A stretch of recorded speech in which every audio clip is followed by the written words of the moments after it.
किसान भाइयों नमस्कार।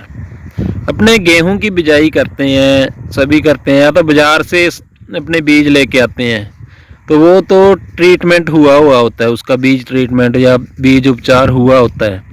और जो घर से बीज बीजते हैं ज़मींदार, वो क्या करते हैं, बाज़ार से दवाई लाके और फिर उस बीज का ट्रीटमेंट करते हैं। लगभग 80% ज़मींदार इस समय गेहूं की बिजाई करते हैं तो वो सोचते हैं कि अपने बीज ट्रीटमेंट हो, वो बीज ही बोएं तो उसका अच्छा रिजल्ट रहेगा। तो इसमें दिक्कत कहाँ आ रही है, भी ज़मींदार या तो खुद से बीज ट्रीटमेंट कर रहे हैं या ट्रीटेड बीज जो होता है, ट्रीट किया हुआ पहले से, उसको ला करके उसको प्रायोरिटी देते हैं, अभी वही बीज बोना है अपने। तो उसका क्या फ़ायदा होता है, या वो बीज ट्रीटमेंट किस चीज़ के लिए होता है, उसका क्या फ़ायदा क्या होता है, इसके बारे में बात करते हैं। यदि आप चैनल पे नए हो तो चैनल को सब्सक्राइब जरूर कर लो, वीडियो को लास्ट तक जरूर देखना। तो अपने अमूमन होता क्या है भी, जो भी बीज लेके आते हैं अपने रैक्सिल से बीज उपचार होता है उसका, या वो लाल सी दवा होती है जो, या अपने घर पे बीज ट्रीटमेंट करते हैं तो वो भी ज़मींदार क्या करते हैं कि लाल दवा पुड़ियों के अंदर, पाउच के अंदर मिलती है अपने को, वो अपने को दुकान वाला बता देता है कि ये 1 क्विंटल बीज के इतनी लगेगी और आप पानी डाल के इसको लगा देना और आपका बीज ट्रीटमेंट हो जाएगा। तो किसान भी ये चीज़ करके खुश हो लेता है, क्योंकि उसके हाथ लाल हो जाते हैं, बीज पे लाल रंग चढ़ जाता है, तो उसको ऐसा फील होता है कि बीज ट्रीटमेंट कर दिया, अभी इस पे कोई रोग नहीं लगेगा। वो ट्रीटमेंट किसके लिए होता है, भी रैक्सिल का यूज करते हैं तो अपने वो होता है टेबुकोना जो होता है उसमें, तो वो होता है ये जो अपने लास्ट में हल्दी रोग आता है या फंगस आती है बाद में वो तो उसके लिए अपने करते हैं। तो कभी आपने सोचा है कि अपने बीज ट्रीटमेंट किया है, हर साल बीज ट्रीटमेंट किया हुआ बीज ही बोते हैं, तो वो फंगस की स्प्रे है वो क्यों करनी पड़ती है?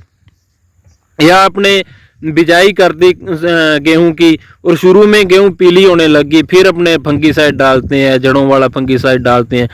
तो यदि अपने बीज ट्रीटमेंट किया हुआ है तो वो बीज ट्रीटमेंट का क्या फ़ायदा हुआ यदि अपने फंगस ही आ रही है? तो इतनी बात अपने नहीं सोचते, कोई ज़मींदार नहीं सोचता, और उस चीज़ को कोई दोष नहीं देना चाहता कि बीज ट्रीटमेंट था उसका क्या फ़ायदा हुआ। उसका भाई साहब मेरे हिसाब से कोई भी फ़ायदा नहीं है। जो पहले अपने बीज ट्रीटमेंट करते हैं ना, कोई क्लोरो से करता है, कोई उससे करता है, रैक्सिल से करता है, तो उसका मेरे हिसाब से कोई फ़ायदा नहीं है। तो बीज ट्रीटमेंट अपने करना किस चीज़ का चाहिए, इस बात पे आते हैं। तो बीज ट्रीटमेंट करना चाहिए अपने को। शुरू में दिक्कत क्या आती है, स्टार्टिंग में आजकल ये जो अपनी ज़मीनें हैं उनके अंदर फंगस बहुत ज़्यादा है। तो जब उगती है गेहूं अपनी, तो उसमें निमाटोड की दिक्कत बहुत ज़्यादा देखी जाती है। पहला पानी जब अपने देते हैं तो पानी के बाद में अपने देखते हैं कि गेहूं में जगह जगह पर पीले जो स्पॉट है या पीले जो प्लांट्स हैं उनकी संख्या बढ़ जाती है, गोल घेरे में वो रोग ज़्यादा दिखाई देता है अपने को। तो अपने दूर से देखते हैं कि बीच बीच में गेहूं पीली पड़ रही है। यदि अपने उसको उखाड़ के देखते हैं तो उसमें जड़ों में गांठें नज़र आती हैं अपने को। जड़ों के जहाँ तो रेशे चलने चाहिए सेकेंडरी रूट्स के जिससे वो माइक्रो न्यूट्रेंट है ज़मीन से लेके पौधे को देती हैं जड़ें, तो रेशे चलने की बजाय आगे गांठें बन जाती हैं नीमाटोड्स की, तो न्यूट्रेंट है जो ज़मीन से नहीं ले पाता पौधा, तो उसके कारण अपनी गेहूं पीली पड़ जाती है। ज़मींदार क्या करता है, कई बार तो अपनी नासमझी के कारण उसमें यूरिया दे देता है कि ये काली हो जाएगी। उसमें आधी कोई माड़ी मोटी 20-30% जड़ चल जाती है, तो इससे बोलते हैं यूरिया से ये काली होगी, सही होगी कणक, पर वो सही नहीं होती। अपने उत्पादन पे उस चीज़ का फर्क जरूर पड़ता है। तो उसके लिए या फिर जिसको पता चल जाता है भी इसमें निमाटोड की दिक्कत आ गई है, तो वो क्या करता है, कार्बोफ्रान डालता है उसमें, या फ्यूरी नाम की दवा आती है वो डालता है। तो उसका खर्च भी काफ़ी हो जाता है, और वो एक मेरे हिसाब से तो बहुत ही खतरनाक जहर है या फंगीसाइड है जो डाल रहे हैं अपने लिए। खाने के लिए वो अच्छा नहीं है खाने वाली गेहूं के लिए। तो अपने कई बार ऐसा सोच लेते हैं कि अपने घर वाली गेहूं है उसमें नहीं डालेंगे, जो बेचनी है उसमें, जो बेचनी है गेहूं उसमें भी वो भी तो किसी ने खानी है ना, तो उसमें भी अपने क्यों जहर डालें अनावश्यक। यदि ज़रूरत है वो तो चलो जिम्मेदार को डालना ही पड़ेगा, जिसकी ज़रूरत नहीं है वो क्यों डालें। तो उसके लिए अपने शुरू में ही क्या करना होता है कि अपने पेसिलोमाइसिस लीलासिनस फंगस आती है,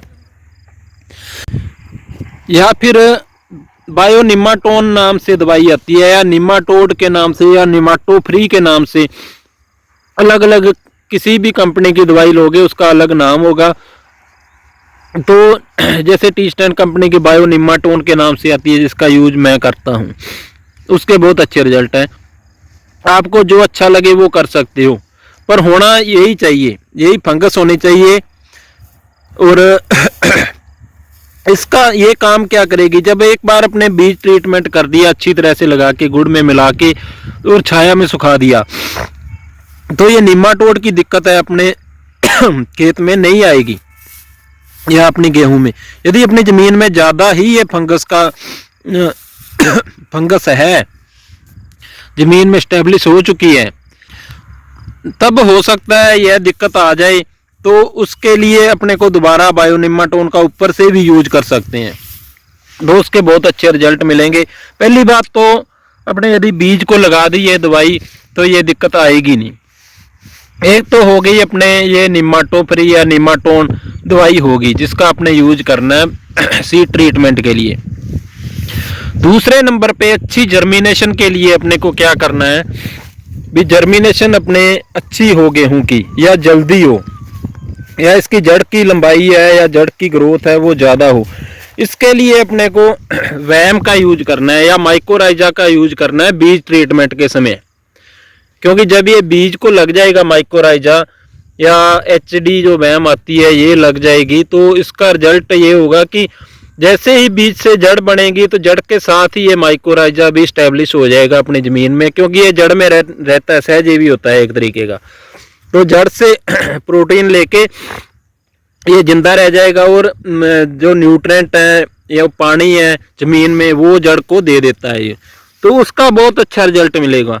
इसके लिए आपने को अलग अलग, जैसे टी-स्टैंड कंपनी का ग्रो केयर से नाम से आता है, या और कंपनी की एचडी वैम आती है, या कोई भी देख लो अपने जो छोटे पाउच में बीज ट्रीटमेंट के लिए वैम आती है, उसका उपयोग माइकोराइजा को अपने को करना चाहिए तो उसके बहुत अच्छे रिजल्ट मिलेंगे। या फिर अपने को फंगीसाइड का यूज करना है, तो अपने ये जो ट्राइकोडर्मा आता है अलग अलग कंपनियों का आता है, जैसे बायोकेयर एफ के नाम से आता है, संजीवनी के नाम से आता है, तो इसका यूज कर सकते हैं अपने को अच्छी कंपनी का देख के, तो इसके बहुत अच्छे रिजल्ट मिलेंगे। जड़ के आसपास ये अपने आप को स्टैब्लिश कर लेगा यदि बीज ट्रीटमेंट किया हुआ है ट्राइकोडर्मा का। तो कोई भी जड़ को लगने वाली जो फंगस है तो वो जल्दी से अटैक नहीं होगा उस चीज़ का तो उसके लिए ये चीज़ तो काम करेगी।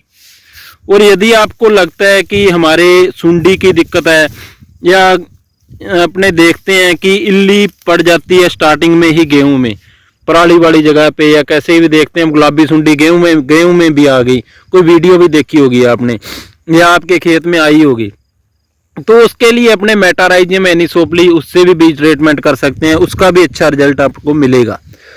बाकी ये जो आप करते हो रैक्सिल का यूज करते हो, या फिर ये टेबुकोनाजोल का यूज करते हो, क्लोरो का यूज करते हो, तो इसका कोई भी फायदा नहीं है भाई यदि इसका फायदा आपको कभी दिखाओ आपकी गेहूं में, तो कमेंट करके जरूर बताना कि मैंने ये ट्रीटमेंट किया था और इसका फायदा मिला।